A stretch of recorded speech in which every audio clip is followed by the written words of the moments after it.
Library is a small town library serving a population of about 10,000. Our community is rural, but it's also a popular vacation destination. We started offering adult programs once a week in 2008.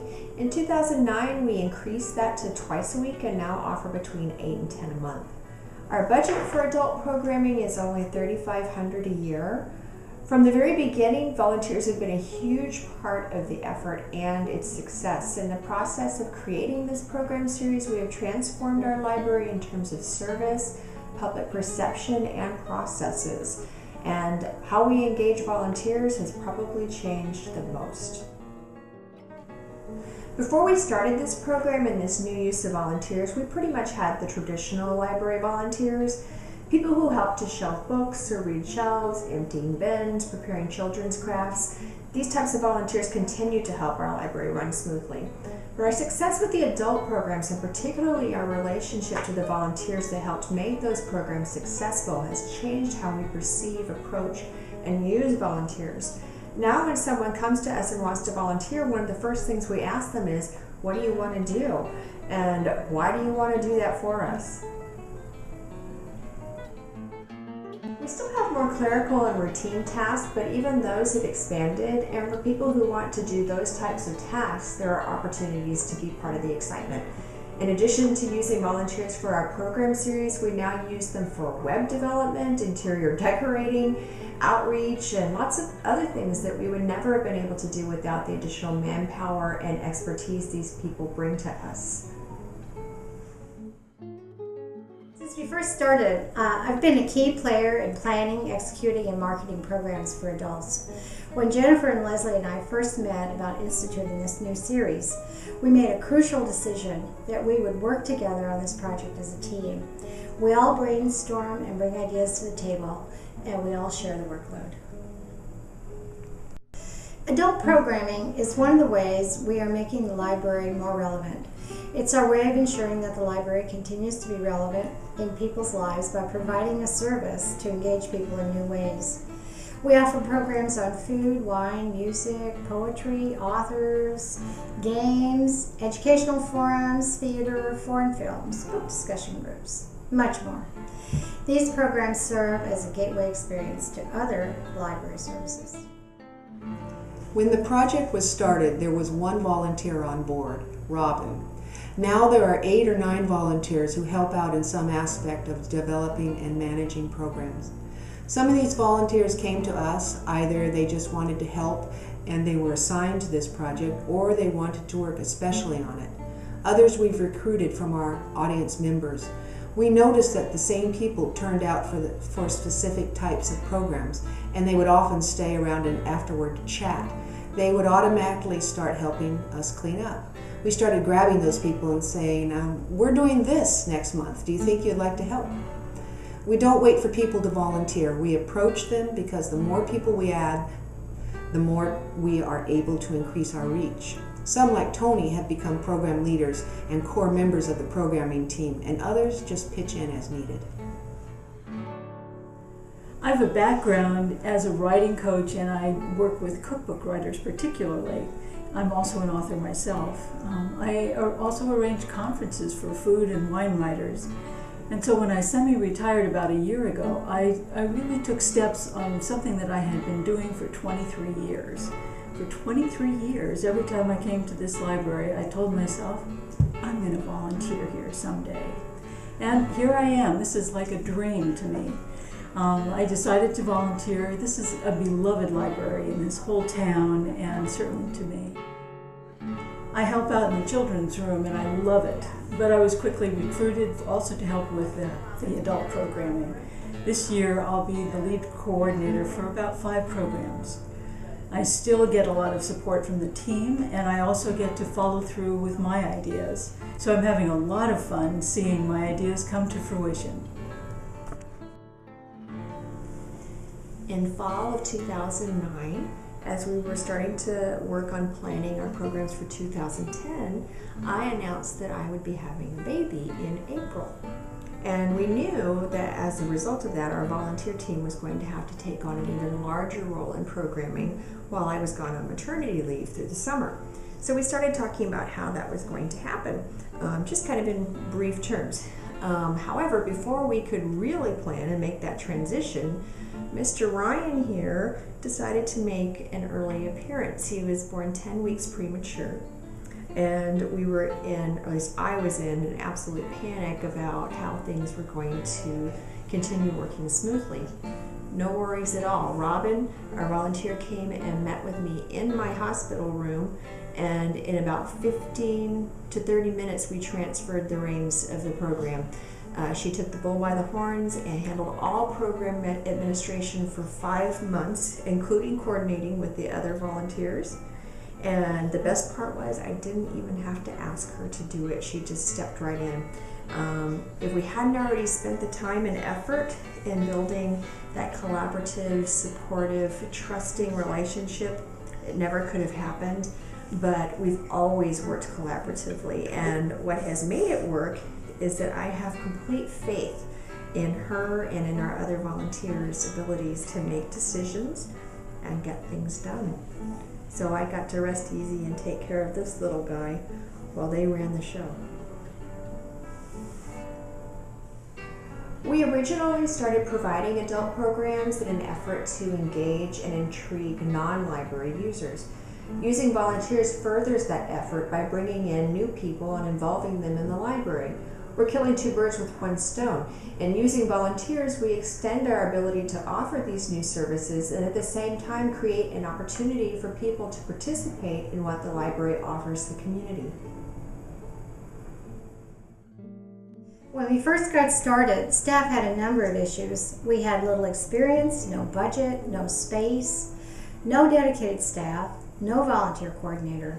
Admittedly, these were justifiable concerns. But we knew that if we didn't try it, we'd never know what we were capable of. We found so many people willing to help with events. Local organizations and businesses, authors, professors, patrons. It was an opportunity to get to know the community, build partnerships, and pool resources. The program became a way to excite people into volunteering in new and creative ways. Once we committed to doing programs for the benefit of adult patrons, we were finding ideas everywhere. People were coming out of the woodwork to offer programs. As word has spread about them, we have been amazed how many patrons approach us with program ideas. Some of those people came on as volunteers for a specific program or a one-time event, and many stayed and became part of our ongoing team or got on the list of go-to people for helping run errands or lend an extra pair of hands for setup. These programs have created an opportunity for people in our community to get to know the library. Once they see what others are doing to help out, they want to get involved too. When I first came to the library, I just knew I wanted to help out at one of my favorite places in town.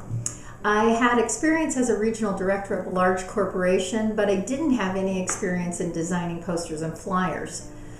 But the library had a need for this job to be done, and I thought the challenge was really exciting. Well, it turns out that I'm having so much fun learning the new skills and putting them to use for the library that I've almost taken over creating posters and flyers for all of our events. I work directly with Robin Orsini, and I manage the volunteers who distribute the flyers around town, and that process has been very collaborative and exciting. None of us is a marketing expert, and the library doesn't really have one on staff, but we've all learned a lot just by doing it and by teamwork. When we first started out, our flyers weren't not very spectacular, but they got the job done. Over time, we've really developed a style, and in the last year, we've been told that our flyers are awesome. Earlier this year, I had to go to Nebraska for an extended period of time. And I wanted to continue my work with the library as much as I possibly could, even though I wasn't in town. So I went to the Grand Island Public Library and created flyers on their computers, and I emailed them to Robin and Jennifer. It worked out great.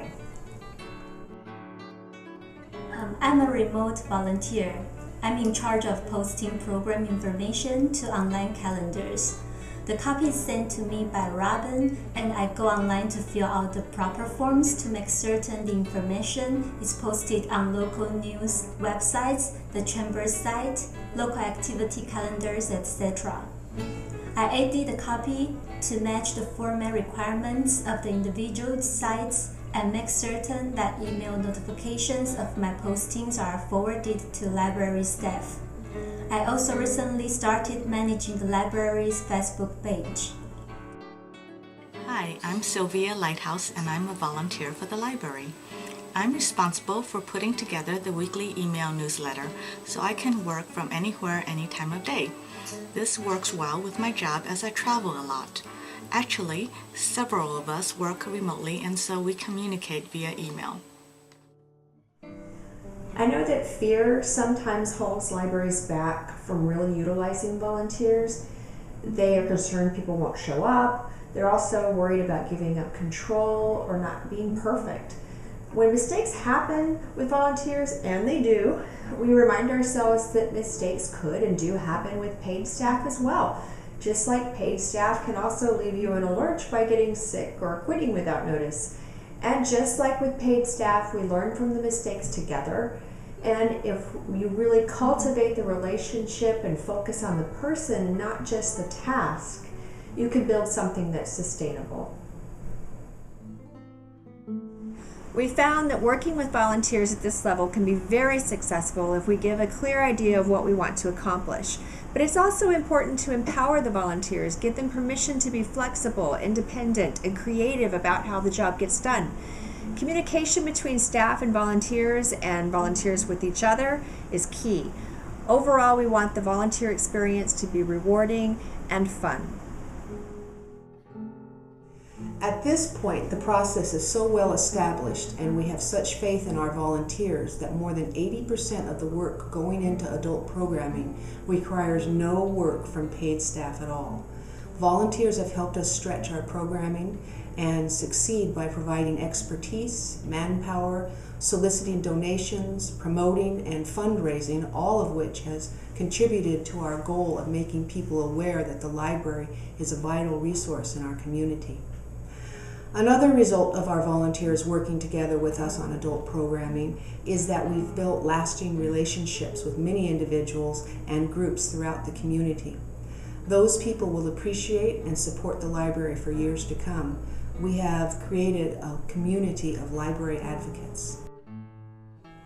When we started out, we didn't really intend for the adult programs to be the base for our volunteer program. Rather, our goal was to create a library that is an integral part of the community and to change people's expectations and definition of what a library can be. But volunteerism became a natural part of that vision. It's all part of the circle. We couldn't do it without volunteers, and now that we are doing it, the volunteers are coming to us. People are reaching out to the library because we reached out to them. I'm Robin Orsini. I'm a library volunteer. I'm Tony Allegra, and I'm a volunteer at the Helena Public Library. I'm Yvonne. I'm a library volunteer. Hola, me llamo Norma Ferriz. Hi, my name is Jack. My name is Dolores. Robbie Andre. Nancy Felling. Bob Turner. Bob Long. I'm Bob Dye. I'm Fraser. I'm Polly. I'm Connie Wolfman. Hi, I'm Joe.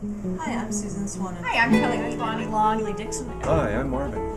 My name is Lowell Smith, and I'm a library volunteer.